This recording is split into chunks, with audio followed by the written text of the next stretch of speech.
thinker and resident philosopher Lable Braun is guest hosting this week with his special guest, gifted artist Daeu Angert, known for her unique finger painting technique and original approach to art. Stay tuned for a really great conversation.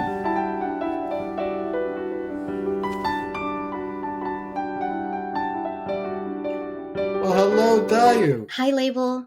It's so nice to see you. How are you? Good. I'm really pleased to be having this conversation with you because, about 2,500 years ago, there was a man who used to make a real pest of himself.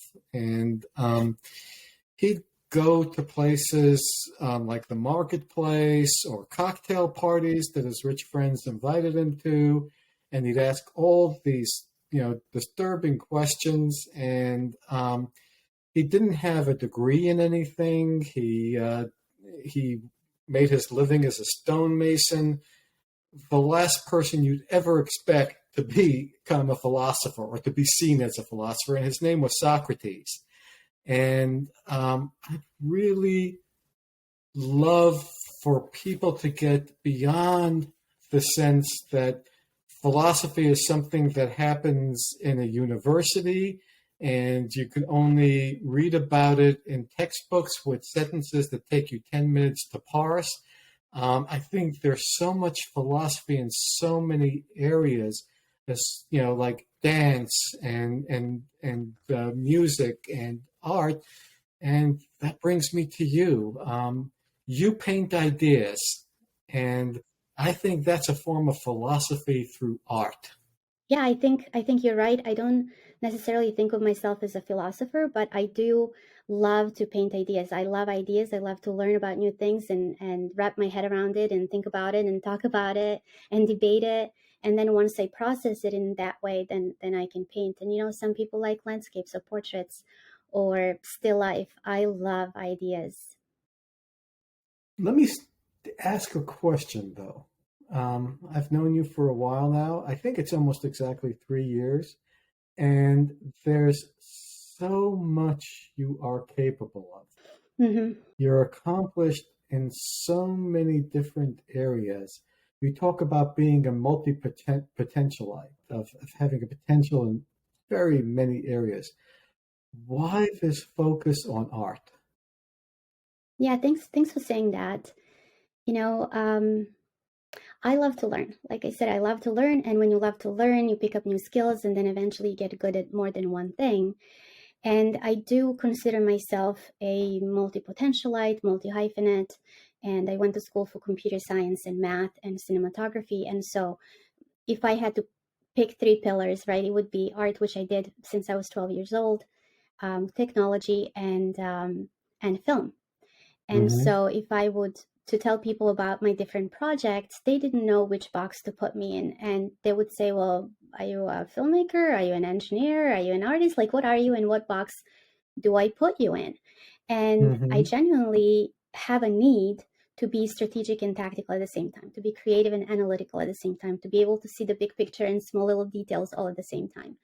And so what art allows me to do is cover.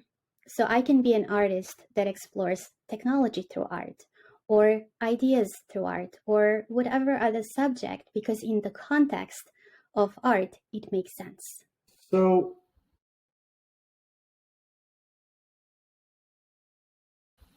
I want to go to something that you brought up in my mind as you were talking about this, but is, what do you think we have this need as human beings to put everything in a box?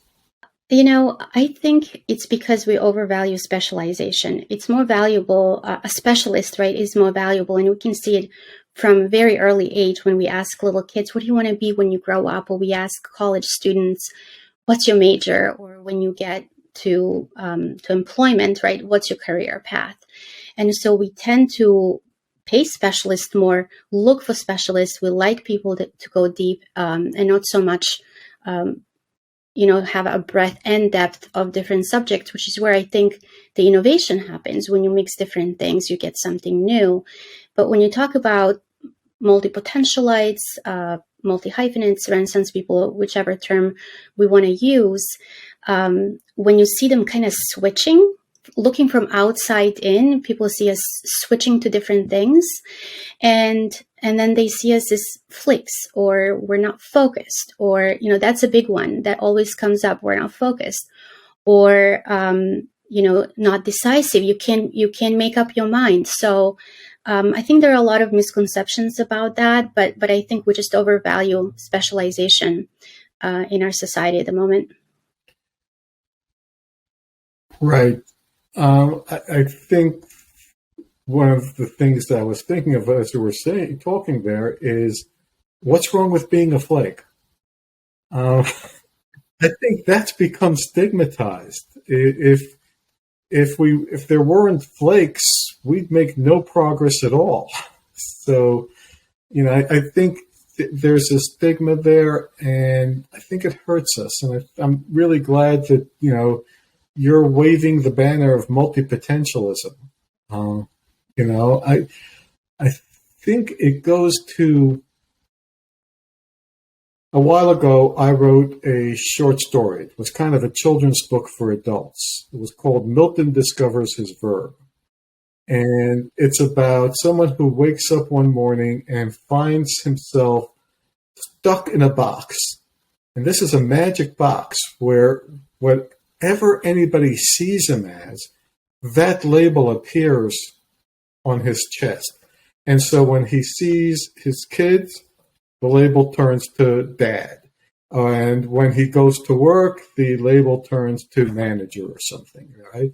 And he goes and sees his doctor, and his doctor diagnoses him with runaway noun syndrome, where I think as a society, we not only put things in box, we put them in noun boxes.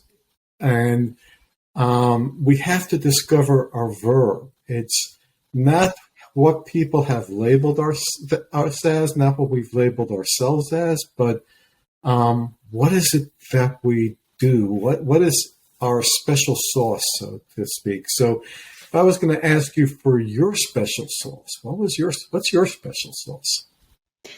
So before we get to the secret sauce, I just want to comment on this. What's wrong with being a flake? People see us do different things, like you do thing A and thing B, and then you're interested in something completely different. And that's what people see. And then they often say, well, pick one thing to be a thing for a while and then do something else. And what they don't realize is that that's kiss of death to us, because we're wired in an integrated circuit.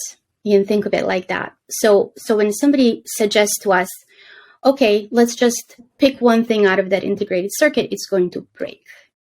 It's not going to be helpful. It's actually going to be detrimental, and it's going to break. And then the person will try to follow the advice, because the advice is given by people that they trust, and they follow the advice, and it doesn't work. Why it doesn't work is because they don't bring all of themselves to what they want to do, right? And they leave parts of themselves behind, and that never works. And then when it doesn't work, they switch to something else, and that also is not going to work, and so on and so on and so on.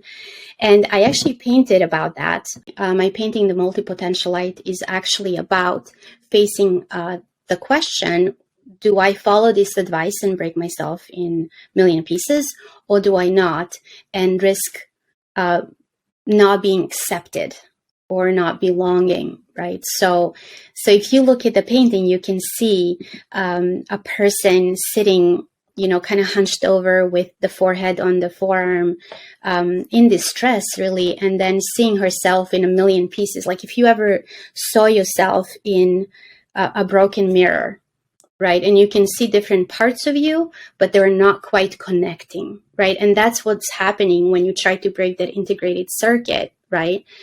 And then you can see kind of the shards of glass going into her back and kind of showing the pain of that decision, because it's damn if you do, damn if you don't, damn if you don't. Now, going back to the secret sauce, right? Actually, it came to me when I was making that painting is you gotta find a way to integrate all of your, instead of picking one at a time, you have to find a way to do all of them all at the same time and integrate them into a package that you can then present to the world and say, hey, look, I'm an artist and I paint about technology and I paint about ideas, and that makes sense to people. And I think that's really the secret sauce, finding the way to incorporate all of your talents and all of your interests into a cohesive package. Yeah. There's a certain seamlessness there, that there isn't your art life and your life. It's just your life. And how did you come to that? To be honest, I think, and I didn't know this at the time, I think this was true from the very beginning. Art is the way that I relate to the world and the way that I relate to myself and the way that I express myself. And it was always like that. And I started before I was even a teenager, and it's something that I did. Something, not what I wanted to do, something that I needed to do. And I don't paint because I want to. It's not a relaxing thing necessarily. It's not a pleasurable thing necessarily. In a lot of cases, I don't go into a meadow, have a picnic and paint, relax and have a wonderful day. It's usually a lot of thinking behind it, figuring myself out, figuring the world around me, through my work, and expressing myself through my work. So I would say that was always there. Walk. I'm a tremendous fan of Broadway musical theater. And I think the greatest composer ever was Stephen Sondheim.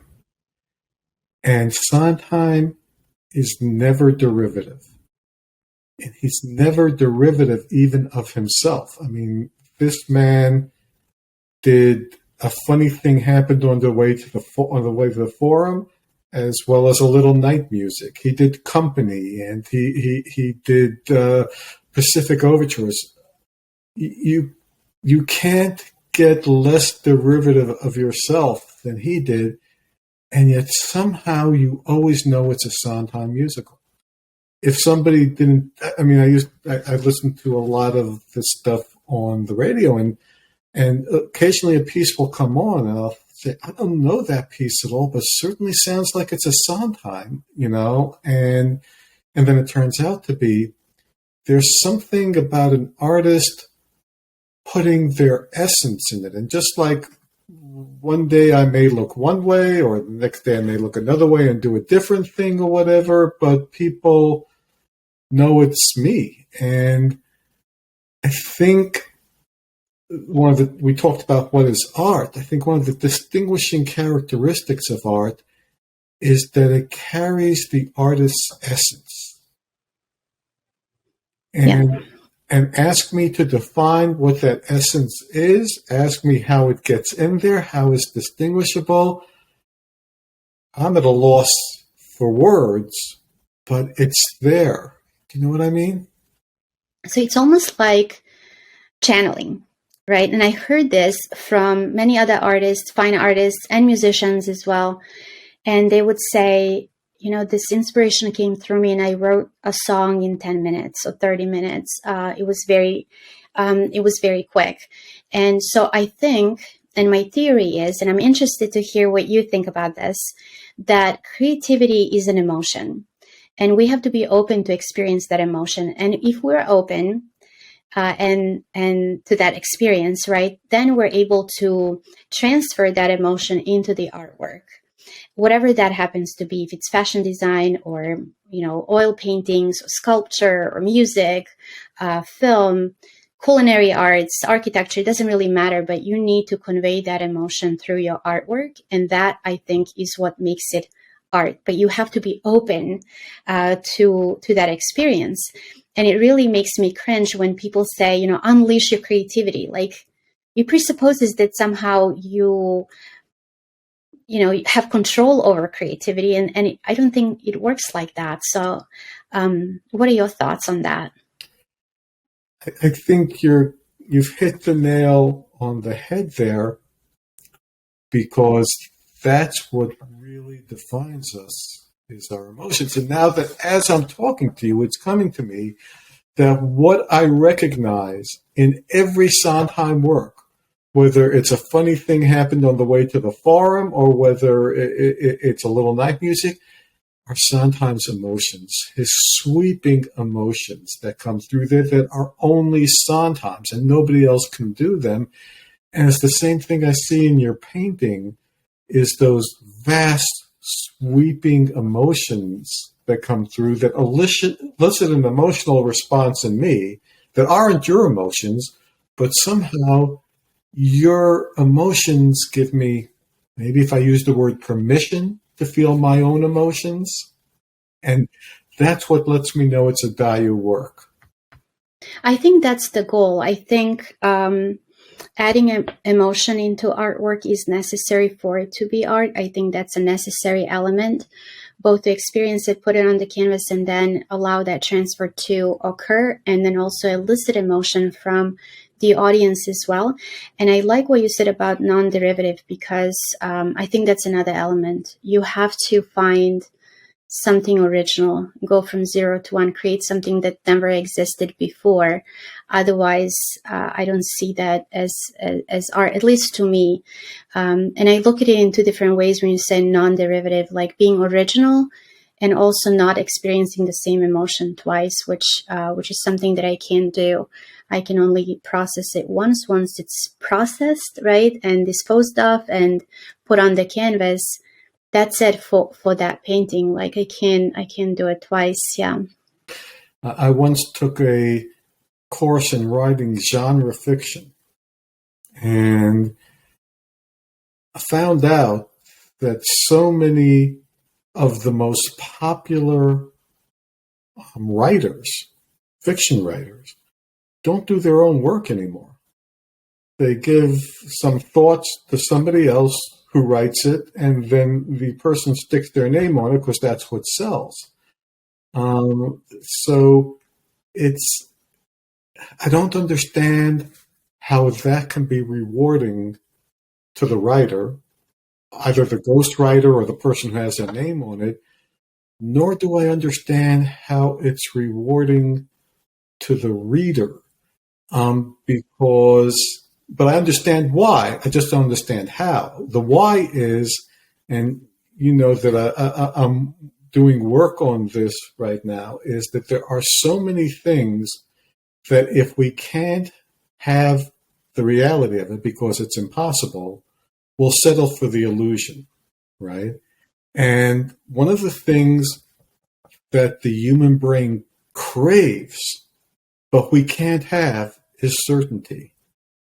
But when we read these series of books and we know it's going to be in the same style everywhere, the plot is going to follow a same template every single time, they become massive bestsellers because it has established the illusion of certainty.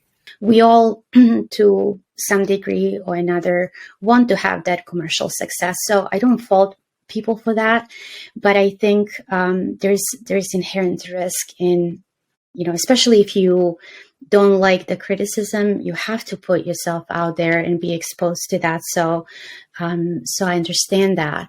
But talking about my art and being experiential, I think that's such a big component of it. And I think that's what makes it surprising, because I can't paint the same thing over and over again, because I have to experience it. And once it's experienced, like I was saying, once I experience it, it's done. It's over. It's not going to be the same. Actually, I tried that, failed miserably. Once it goes through the machine, that's it. That's it. Oh, I don't think that's limited to you. I don't think anybody can do it twice. It goes back to a problem I have, which is that when I write something, I know that the standard wisdom is I should then do a second draft of it, and a third, and a fourth.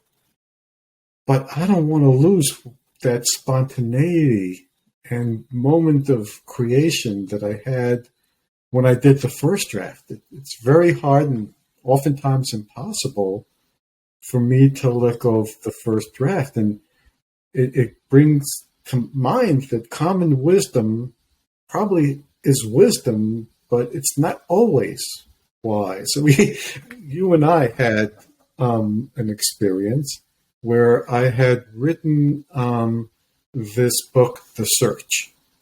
And brilliant book, by the way. well, thank you. And we worked together, I think, almost 2 years. You were kind enough, because I had such a block with doing a second or third draft, that we worked together for about 2 years. I mean, I think we got together sometimes every week, sometimes every other week, to work on The Search. And it was very interesting. It was a great process of coming to know you. And I hope you feel I was open to letting this thing evolve. But after 2 years, what did we come back to? The first draft. And the first draft is the final form that it will have. But I'm curious about the magic of your first draft. What was your creative process for that first draft of The Search? I usually let it bounce around inside my skull for a long time, and then I sit down and I write it. And my wife used to get very annoyed at me that you tell me, she'd say, you tell me all the time that you want to write, and I see you doing everything but writing, and then suddenly you'll sit down and write 75 pages at a time. And I explained to her that when you think I'm wasting time, I'm writing. When you think I'm writing, I'm typing. So my creative process was that to let it sit in my head, let it evolve in my head, and then write it. And it's a very inspired form of writing. A lot of times I don't know where it comes from. Yeah, speaking of your book, The Search, you included Indra's Net, the Buddhist story, in your book, and we talked about that a lot, right? And every time we talked about it, I would go, I want to paint that. That's a great idea for a painting. And there's a lot of thinking and conversations for months that went on, and I always imagine it as a fractal. And almost like a Calabi-Yau manifold in 11 dimensions. That's what I was seeing in my mind. I would read books on quantum physics to wrap my head around it. And that's how I would study for it. And my husband was like seeing me read the books, and he was like, what are you doing? And I said, I'm painting. And then he would give me like this puzzled, weird look, like, really, like, what are you doing? And I said, I'm painting. I'm imagining this stuff in my mind, and then when I'm ready, I will do it. And that's what happened. So after months and months and months of talking about it and researching it and reading books on quantum physics and things like that, it took only an hour to actually paint it, and it was completely in the flow. To tell you the truth, I remember setting up, and I remember being done. I don't remember the middle. And the funny thing about that is that people have told me that there is a man, right, that is throwing a net. It's an abstract painting. People see what they want to see, right? But I looked and said, I see it too, but I didn't put it there. I didn't consciously put it there. But I think allowing that space and time and, just being patient with it, and then when time is right, it's going to come out the right way, that allow it to unfold in an hour. Yeah. That's what's so wonderful about your painting of Indra's Net, is that it isn't a representation, it's experience. That Indra's Net, of course, is based on the myth that Indra, the king of the Hindu gods, had this amazing net, and that at every node where one strand met the other, there was this fantastic jewel. And every jewel in the net reflects every other jewel in the net. And so the painting that you made allows people to see themselves reflected in it. It's not saying, okay, here's this representation of a net with a bunch of jewels. You've somehow created an experience with it that allows people to see themselves and see their own vision in it, which I think is an amazing talent that you have. Yeah, I think for me, I have to feel it and try not to get in the way of that. And I tend to think too much. So I try to do all the thinking ahead of time and kind of crockpot the idea for a while and then be able to just step away and just feel it. And if I don't feel it, then it's not happening. Do you ever find yourself in a position where you write something at night, you finish it, it's the masterpiece, the best chapter I ever wrote, and then you wake up in the morning and you look at it, you read it over, and you're like, this is terrible. Does that ever happen to you?